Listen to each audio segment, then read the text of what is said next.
Continue. हाँ तो તમે કરતા નતા એટલે हाँ हाँ। अभी देखो मेरा एक और भी एक रिलेशन के ऊपर ही प्रश्न है मेरा कि जॉइंट फैमिली में दो बेटे थे, उसमें बड़ा बेटा अलग था। सेकंड जो बेटा था उनको 44 की उम्र थी तभी उनको कैंसर हुआ। अच्छा।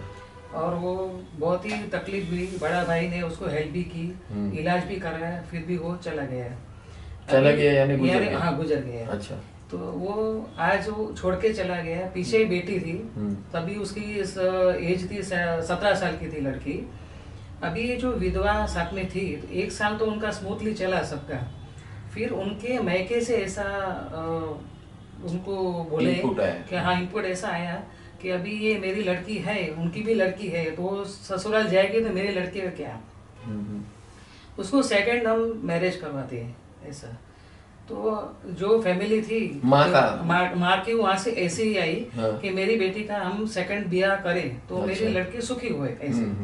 तो यहाँ पे कोई इनका कोई ना नहीं था, वो बोला ठीक है आपकी बेटी मेरी बेटी है, अभी बहू मेरी बेटी है अभी। तो अच्छी तरह से वहाँ से भी उनको एक यंग 44 इयर्स का ही कुंवारा लड़का मिल गया और शादी की। अभी ट्रेजेडी ये होती है कि लड़की यहाँ पे 17 साल की, एवरेज 18 साल की हो जाती है। तो वहाँ पे जो फादर के जो तरीके से उसको फीलिंग आनी चाहिए वो नहीं थी।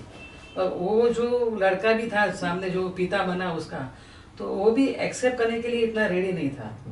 तो वो जो पोती थी, जो उनकी लड़की की लड़की थी, वो वापस दादा दादी के पास आई। अभी दादा दादी भी गुजर गए, बड़े उम्र के हैं। अभी वो तो उनकी लाइफ में मस्त है, जो भी उसको मिला, तो उसकी मम्मी तो अभी उधर ही मस्त है।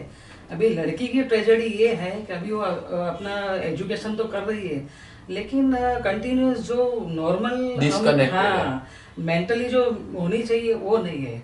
तो उसके लिए अभी हमें ऐसा लगता है कि इनके क्या करें। ऐसे जो परिवार का ये घटना बनी है तो उसको राह हम क्या बताएं, उनको सॉल्यूशन क्या दिए हम। वो आपने ये एक टिपिकल प्रैक्टिकल सवाल पूछा है।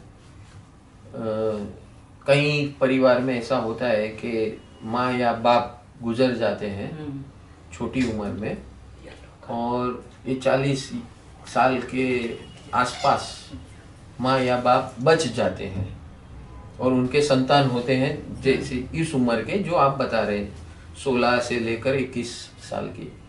तो ये बच्चे लोग के अंदर जो मानसिकता डेवलप हो चुकी होती है, उसका जो अटैचमेंट हो चुका होता है माँ या बाप से। अगर माँ गुजर गई है, माँ बाप से दोनों से अटैचमेंट होता है। जो गुजर गया उसके बाद जो बच गया उसको दोनों का रोल निभाना पड़ता है।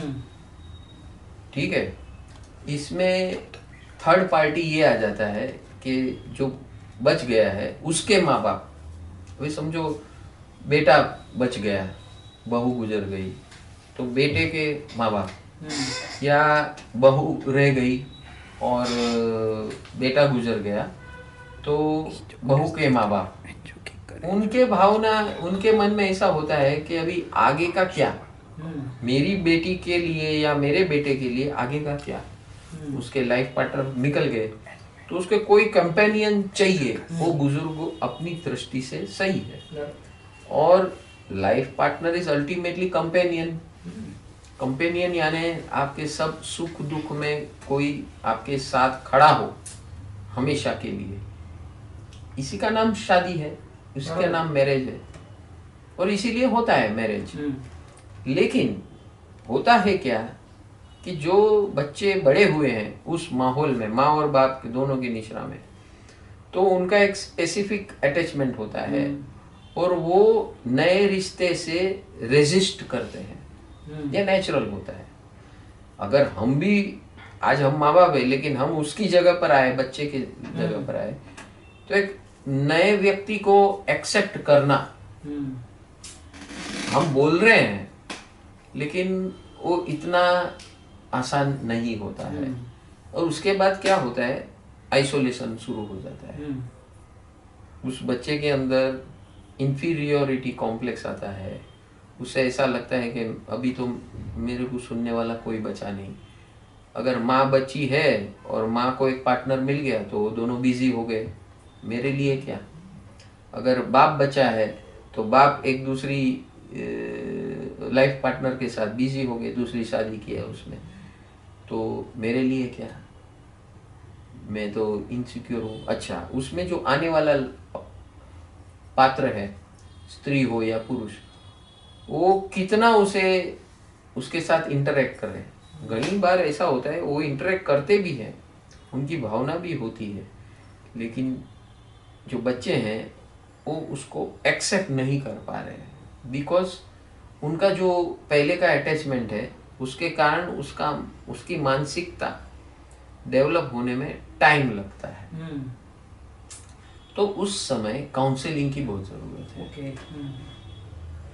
सबकी, माँ की, नए पिताजी की, अथवा पिताजी की और नई माँ की और बच्चे की, पहले तीनों का इंडिविजुअल काउंसलिंग होना चाहिए कि भाई आप एक प्रवास कर रहे हैं। Life is what, life is प्रवास, जर्नी में ऊंच नीच होती रहती है, सिचुएशन बदलती रहती है।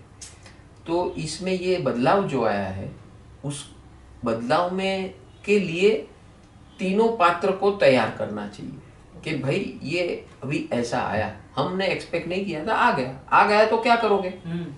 अब ट्रेन जर्नी में जा रहे हो, बस जर्नी में जा रहे हो, फ्लाइट में जा रहे हो और कुछ हो गया, तो उसको तो आप रोक नहीं सकते। जो हो गया उसको सुलझा कैसे सकते हैं। इस प्रकार उसे धीरे धीरे, ये तुरंत होने वाला नहीं है, उसमें कम से कम 6 महीने से लेकर 2 साल तक लगता है time to accept and then divert into the new path.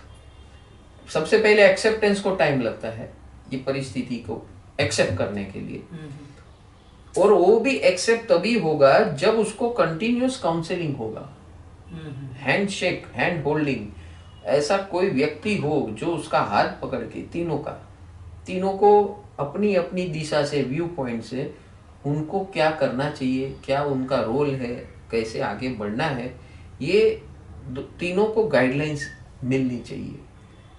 ये सारा धीरे धीरे शिफ्ट होने वाली चीज है और ये अक्सर जीवन में होते रहता है। तो अभी उसका उपाय मैंने बता दिया कि काउंसलिंग की जरूरत है। करेगा कौन? आप काउंसलर के पास जाओगे, कॉस्टली है, लोग अवॉइड करते हैं। ये काउंसलर अपनी तरफ से करता है, प्रोफेशनल है, उसके पास टाइम बहुत कम होता है, पैसा अपना पर आवर लेता है। परम सुख जीवन विकास केंद्र, ये परम सुख टोटल वेलनेस ऑनलाइन गुरुकुल जो हमने चालू किया है, साइंटिफिक ऑनलाइन गुरुकुल, इसमें जुड़ने की हम आपको गुजारिश करते हैं, प्रेरणा करते हैं, प्रार्थना करते हैं।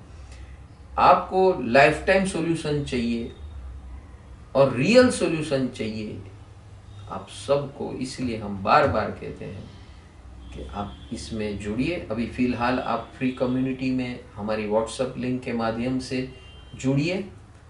आप जो सुन रहे हैं श्रोताजनों, हम सब, आप सबको शायद कदाचित ऐसा हो कि जो कल्पना जी ने बताया ऐसी आपकी अवस्था ना हो, लेकिन हो ना हो, कल किसका क्या होने वाला है किसी को नहीं पता है। तो ये ऐसी घटना किसी के साथ कभी भी कैसे भी हो सकती है। आप सबको मेरी ये हार्दिक नम्रतापूर्वक प्रार्थना है कि आप जल्द से जल्द ऐसे परिवार में जुड़ जाइए। फ्री कम्युनिटी है, आपको कुछ देना नहीं है, करना नहीं, खाली एक ही काम करना है, फ्री कम्युनिटी में जुड़ना है। आपको डेली अपडेट्स मिलते रहेंगे, एक्टिविटीज़ के और थॉट प्रोसेस के,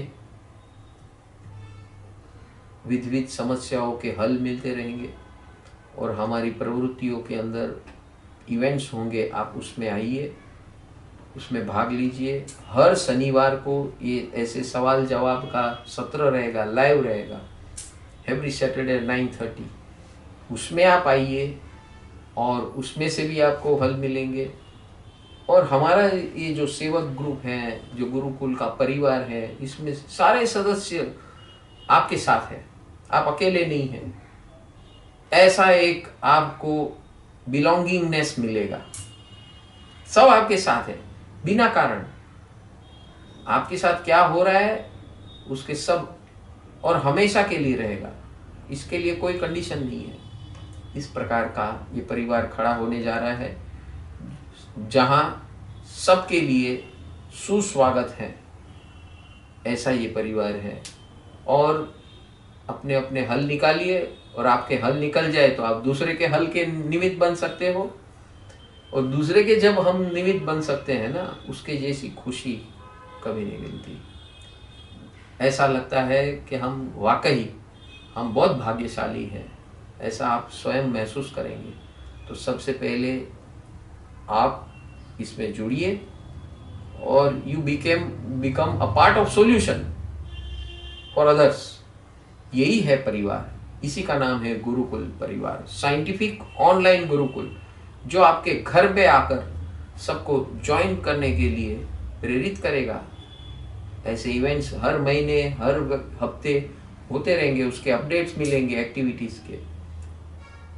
और आपकी कल क्या कौन सी समस्या आने वाली पता नहीं है, लेकिन आपको डरना नहीं है, हर समस्या का हल आपको कंटिन्यूअसली मिलते रहेगा। इसलिए ऐसा प्लेटफॉर्म खड़ा किया जा रहा है, और ये आज के युग की खास ज़रूरत है। हम सब वैसे अकेले हैं, कोई हमारा नहीं है, लेकिन जब आप इस परिवार में जुड़ते हैं तो सारी कायनात मेरी है। You will be the luckiest person, because whatever you want you will get anytime anywhere. So I request you to join this parivar and click that WhatsApp link of free community, and whenever courses are arranged, ये courses का हम declaration करेंगे, उस समय आप courses भी कर लीजिए। Physical wellness and intellectual wellness, emotional relationship and family wellness, financial wellness, spiritual and मंत्र योग, ये चारों कोर्सेज हम करा रहे हैं, साल भर चलते हैं। जब भी वो इवेंट आएगा हम आप सबको इस माध्यम से, ग्रुप के माध्यम से, कम्युनिटी के माध्यम से आपको बताया जाएगा। आप ज्वाइन होइए, अपने आप को अपग्रेड कीजिए, be useful to yourself first, आप अपने जीवन को संवारिए, and then become party to others solution. नमो जी राम, गॉड ब्लेस यू। और ये तो अच्छा है, घर बैठे ही मोबाइल पे ही घर बैठे सॉल्यूशन उनको मिल सकता है। ये सबसे बड़ी बात और है, इजी टाइम जो आने जाने का टाइम, कनेक्टिविटी का टाइम, ये तो बहुत ही अच्छा उनके लिए हो गया। और आज के युग में ये सबसे बड़ी भगवान की देन है कि हमारे पास टेक्नोलॉजी है, जिसका माध्यम से हम लोग सब अपने अपने घर में बैठे परिवार में जुड़ सकते हैं। वापिस एक परिवार जुड़ सकता है, जो बिखर गया है वो वापस जुड़ सकता है। वापस तो वो तो बहुत जबरदस्त ब्लेसिंग हमें मिलती है। यस। तो ये तो बहुत ही अच्छा रास्ता और सॉल्यूशन बताया गुरुदेव। धन्यवाद गुरुदेव।